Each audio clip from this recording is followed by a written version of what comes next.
I always thought of myself as a devoted wife and mother. My marriage wasn't perfect, but it was stable. A well-worn routine of predictable days and quiet evenings. My husband and I had settled into a life of comfortable indifference. Our shared history, built on years of raising our children and weathering life's ups and downs together. Yet somewhere along the way, the spark that once ignited our passion had dimmed into a gentle, unspoken distance.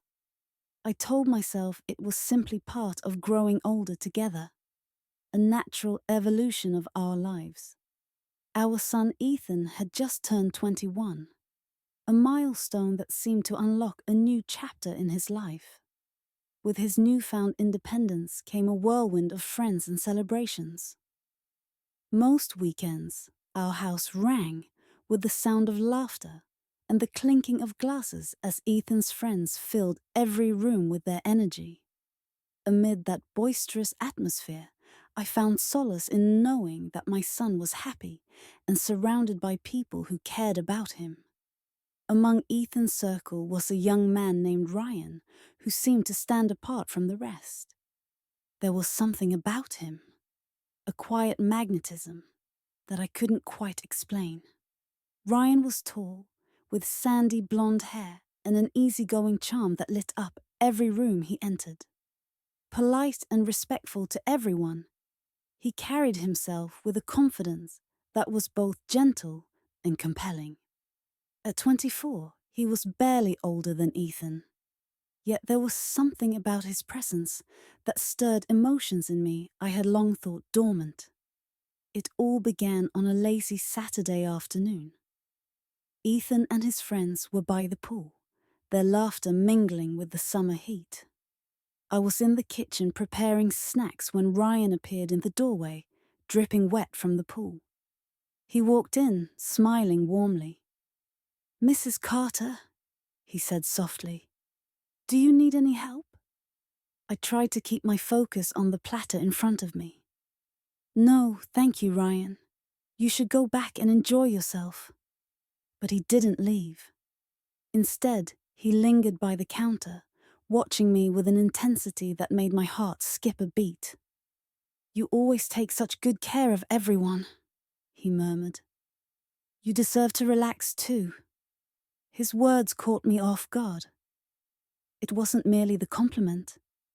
It was the way he said it, as if he saw something in me that had been hidden away for years. I laughed nervously, brushing off the moment with a half-hearted, "That's what mums do." Yet as the day passed, I couldn't help but notice him, again and again. The way his laughter filled the room, the casual ease with which he found excuses to linger near the kitchen. In the following weeks, the quiet tension between us grew. Every stolen glance and fleeting smile added layers to an unexpected connection I never imagined I'd feel. I tried to convince myself it was a harmless crush, a fleeting moment of admiration that would pass. But deep inside, I recognized a yearning for something more, a spark of recognition that I hadn't felt in years. Then, one evening, everything changed. Ethan had gone out with his friends, leaving the house unusually quiet. Ryan, however, stayed behind, claiming he wasn't feeling well. Moved by concern, I offered to make him some tea and invited him to sit with me in the living room. As the soft clink of the teapot filled the space, we began to talk. In that quiet, vulnerable moment, I discovered how effortless it was to open up to him. Ryan listened with an attentiveness I hadn't experienced in years. His eyes fixed on mine, unwavering and filled with compassion.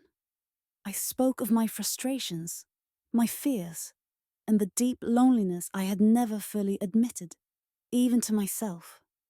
With each word, I felt an old part of me stirring, a longing for connection, an understanding that had lain dormant for far too long. When I finished, Ryan reached out and gently took my hand. "You're incredible, Mrs. Carter. You deserve to feel valued. His words sent a shiver through me, a mixture of hope and trepidation. Before I could respond, Ethan's familiar voice called out from the front door. Panic surged through me as Ryan quickly stepped back, the moment dissolving in an instant. That night, as I lay in bed beside my husband, I barely slept. My mind replayed the conversation over and over. The sincerity in Ryan's eyes, the unexpected kindness in his words. In the days that followed, Ryan and I never spoke of what had happened, yet the memory lingered.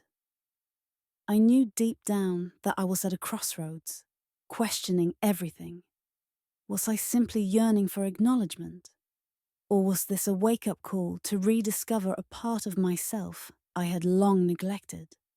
Then, one afternoon, the doorbell rang.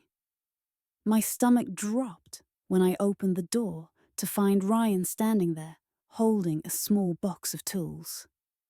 "Ethan mentioned you needed help fixing the cabinet in the laundry room," he said casually, though his eyes held something deeper, uncertainty, maybe even understanding.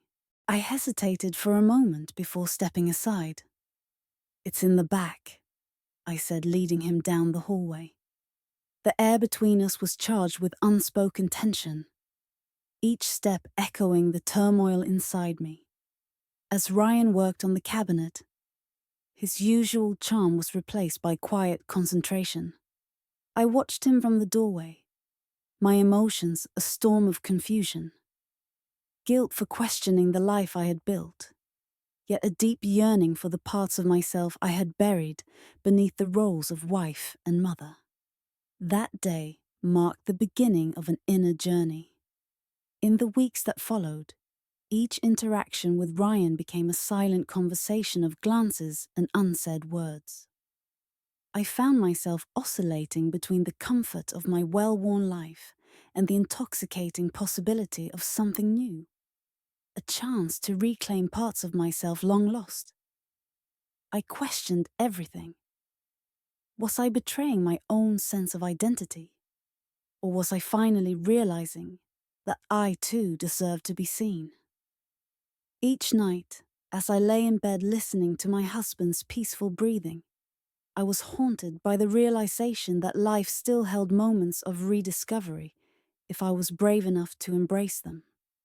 In that quiet house, where routine once ruled, a new story was unfolding, one of reflection, self-discovery, and the courage to acknowledge the complexities of the heart. And though the future remained uncertain, one thing had become clear.